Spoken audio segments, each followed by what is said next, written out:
do that?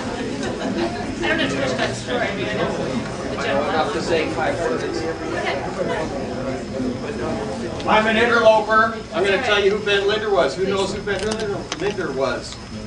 A handful. Oh, this is sad. It is sad. Ben Linder was an engineer who was working with the people in this town, San Jose, in Nicaragua, putting in hydro for electric power. They had no power.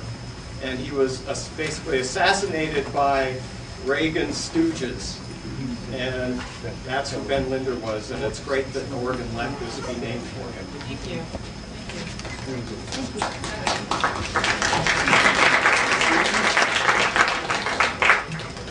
So, turn off your cell phone, please. And we would prefer to take questions at the end, so no interruptions until we're done. Okay, so this is Cameron Murphey. He's one of the founders of Fertile Ground, which is an environmental education nonprofit. He's been involved in environmental and feminist activism for over 4 years. He's spoken at the International Feminist Anti-Pornography Conference, and he's beginning his doctoral studies this summer at the European Graduate School. And I think Cameron Murphy is one of the best people I've met in the last year. So.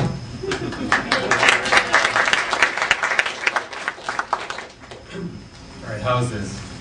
Good? Great. So let me see a show of hands. How many people here watch Democracy Now? Oh God, this is a great room. All right, so about half of us. Then you might be familiar with this experience. About a year ago, I started watching Democracy Now! Every morning. But very quickly, I had to stop. Because I'd wake up in the morning, and I'd go over to the computer, and I would be bombarded with all these headlines. World expected to rise 6 degrees Celsius by the end of the century. Species loss could reach 75%. Scientists of coral reefs less than 3 decades. Republicans win another major election. Democrats win another major election. It's just the most worst news you can imagine. And if you're reading this day after day, it starts getting really tiring. And you wind up saying to yourself, oh my God, we're watching the world end. And we are watching the world end. Maybe you've heard that terrifying, yet oh so honest line from Paul Hawking. He says, quote, "The health of every major life system on the planet is in decline, and that rate of decline is accelerating. And there hasn't been a single peer-reviewed article published in the last 30 years that contradicts that statement." We're living in the endgame of industrial civilization. And that phrase, industrial civilization, that tells us 2 things. First, that our way of life is industrial. We extract metals and rare earth minerals, as well as fossil fuels for the production process, the refining process. And all of this, of course, is unsustainable. Once you mine a mountain, once you drill a well, that's it. And the second part of that phrase, civilization. Our way of life is based on the growth of cities. And what are cities? Cities are groups of people living in large enough densities to require the routine importation of resources. And we have to import those resources because we've overshot the carrying capacity of our land base. And that's terribly sad because we simply cannot support ourselves where we live. Now note that none of this is any single person's fault, but that this unsustainability is structural, right? It's embedded into our very way of life. So for example, cities, because of that dense population, they require the use of intensive agriculture. And agriculture as well is another extractive process. You're extracting hundreds of years of biotic activity in only 1 or 2. And ecologically speaking, agriculture, or farms, right? These are the most immature stages of an ecosystem. It's really stage 1. And yet so much of human activity today is about keeping the land in its immature stages. And there's a really great line by William Catton. It says, nature's tendency is to turn farms into wilderness. And humans' tendency over the past 10,000 years has been to turn wilderness into farms. And we only need to look at every historical account. The password problem. Just make it go away. We only need to look at every historical account of agricultural life, so grapes of wrath, a meal as old as the earth, to see what that work does to both the land and the people. And we know now today, after thousands of years of this, where this has led us. And that's why we're all here today, fighting. So we're at the end of the line, and a lot of us know this, but we haven't yet allowed it to shape our strategy and our tactics as environmentalists. It was really strange for me, leading up to the Copenhagen COP15 climate conference, right? This is December of 2009. Everyone was saying, this is the last chance we have for an international response to climate change if we're going to avoid catastrophe. So the conference comes, big surprise, right? The rich nations end up making backward deals. They screw over the poor nations, the small island states especially, which are going to be underwater if this isn't stopped. Okay, that's climate genocide. Well, what happened afterward? There was no discussion of the fact that we just missed the last chance. Nothing shifted, not our language, not our strategy. And it was as if the whole thing had never happened.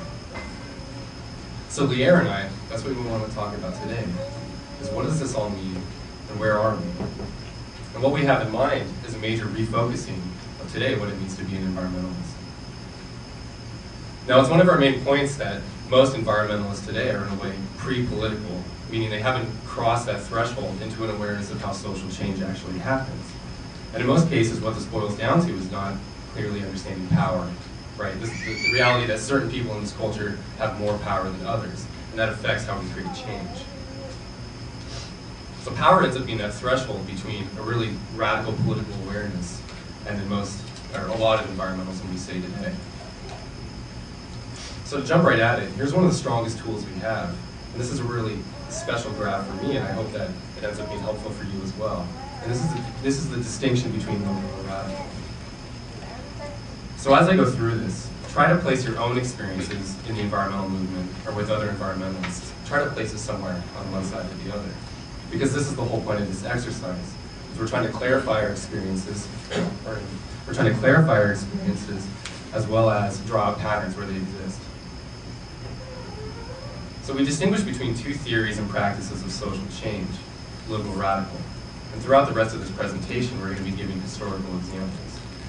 Now that's a key point, that this distinction is historically based. We didn't just make this up, but instead we're drawing on a rich history of political activism, of social change. And I personally feel very proud to be at the receiving end of that heritage.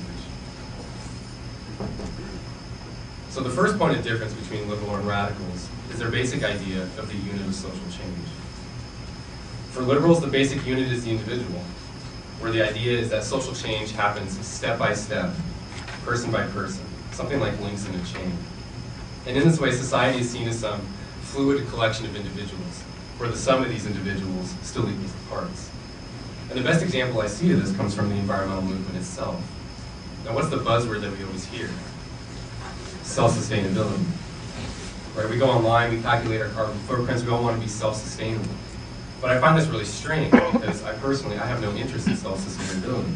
What I'm interested in is group sustainability, cultural sustainability. I mean, to me, self-sustainability doesn't even exist. I mean, the only place it makes sense is like these made-up stories like Tom Hanks in Castaway or something. But you know, that doesn't make sense because, yeah, Muslim. So we live in groups, right? We're social creatures. And if you want to make some environmentalists angry, try taking away this idea of self-sustainability. You see that they cling to it almost somewhat religiously.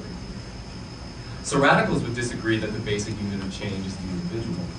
For them, they argue that the basic unit is the group or the class. And we can see this throughout history. Think of Marx with the working class. I think of slave rebellions, right? This isn't just a random collection of individuals. This is a group that recognizes that they have a shared oppression under a certain distribution of power. And right away we see something important, which is that the difference between liberal and radical isn't as simple as good and bad or one's right and one's wrong. And in a way, using a chart like this somewhat betrays their relationship, which is that most of the primary points of the liberal position are included in the radical position, but not as primary, only rather smaller elements within the framework. And in this way, the liberal position is severely underdeveloped in comparison to the radical position. And maybe some of us here know the quote from Angela Davis, where she says radicalism simply means grasping something at the root. And I believe that's true here as well, in terms of grasping how we actually create social change. It's a more comprehensive vision. So the next point between the two, and this is really the heart of the liberal-radical distinction, which is that for liberals, social change is primarily an idealistic process, meaning that it happens in the mind. And the common example we see of this is the immense amount of focus put on education by most liberals, where the argument runs, knowledge is power, and if we educate the children, then the children will know what to do, and so on. And this is true to a certain degree. I mean, we're here today playing a role in political education. But if you take this by itself, it ends up leading to some really wonky conclusions. So just think of the typical New Age approach that is so thorough in environmentalism today, where how social change happens is through a shift in consciousness, right? So 2012 comes, the planets realign, vibrational patterns shift and whatnot, and then that's how we're going to be delivered into this golden age. So as I worked the other night, I'm in the office and I start looking around at all the inspirational quotes posted on the wall, and I realized how much of them are from the liberal tradition. Now this is one of the worst ones for me. It's from Maya Angelou, who normally does obviously really great work. But she says, if you don't like something, change it. And if you can't change it, change your attitude.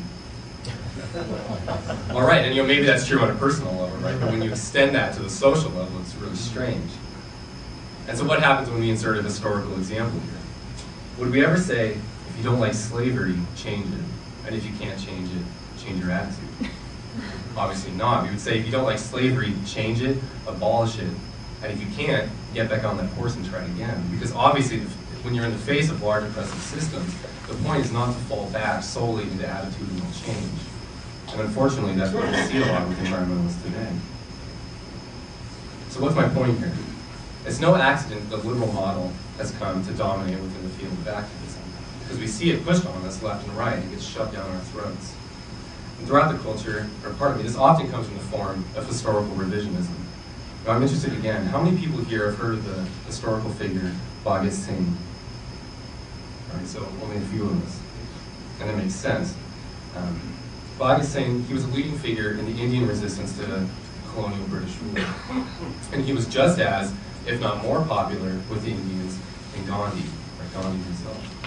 So these two figures, Gandhi and Singh, they lead separate but mutually enforcing portions of the Indian resistance. Gandhi, of course, the non-violent portion, and then Singh, the portion that was willing to pick up arms and directly face the British.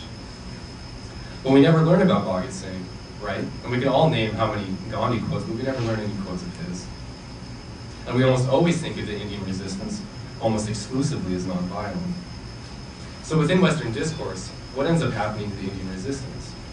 It undergoes a certain dismemberment, right? Some elements end up being privileged, placed at the top. Other elements that played a crucial role end up being discarded from our memory. And we end up having this really strange idea about how social change actually happened. And that ends up being reflected in our own work as well. So liberals maintain that attitudes are a source of oppression. Well, this is definitely true to a certain degree, and this is one idea of the concept of hegemony, is that a certain oppressed group consents in a way to that oppression. And many times it's that consenting to that oppression that ends up being the strongest thing holding them back. So radicals don't argue that ideas are not important in the process of social change, because of course they are. But they do argue that they aren't the primary engine of social change. And the same is true for oppression, that people aren't oppressed mainly or solely through ideas, but that there also exist real material systems of oppression, and that this facilitates that oppression and exploitation. So think of workers. Workers aren't oppressed because they fail to recognize class interests. Right? Workers are oppressed because they have to work under capitalism, under wage labor. And the same is true for women. Women as a group are not oppressed because they fail to recognize themselves as an autonomous group. They're oppressed because historically men have committed endless acts of violence against them, because men have systematically denied women from assuming positions of power within society. So this is all deeply material here. Ultimately, the liberal position rests on the assumption that people make their choices in a vacuum, outside of certain cultural conditions. In environmentalism, this is why, again, we see so much energy put towards education, towards raising awareness. Now, for a lot of environmentalists, at least the ones I have talked to, the problem is not mainly material. It's not about capitalism, it's not about industrial civilization, it's not about extraction, but it's about awareness, as if we're destroying the planet because we simply don't know better. And this explains why they so often believe that if we were able to talk to those in power rationally and explain the situation to them, say, this is climate change, this is what's happening, okay, we have soil erosion, species extinction, and if we were able to really explain this to them, then they would stop doing what they were doing, that they would change their behavior.